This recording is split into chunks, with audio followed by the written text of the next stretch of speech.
Stay di penginapan ini, kamu bisa langsung lihat megahnya Gunung Sindoro dan hiking dengan pemandangan seindah ini. Ini adalah family cabin yang cocok banget buat keluarga, karena kapasitasnya bisa muat untuk 6-7 orang.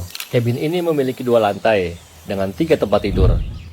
Desainnya estetik, fasilitas lengkap, ada dapur dengan full peralatan masak, kamar mandi air hangat, dan yang paling penting, semuanya bersih, bikin pengalaman menginap jadi lebih menyenangkan. Dari penginapan ini, kamu dan keluarga bisa langsung hiking ke Bukit Perkebunan Sayur dengan pemandangan yang sangat memanjakan mata. Lokasinya juga deket banget dari wisata kebun teh Cikatok dan hanya 30 menitan ke titik 0 Dieng. Nama penginapannya adalah Miyarzava Cabin House yang ada di Jalan Tambi, Wonosobo.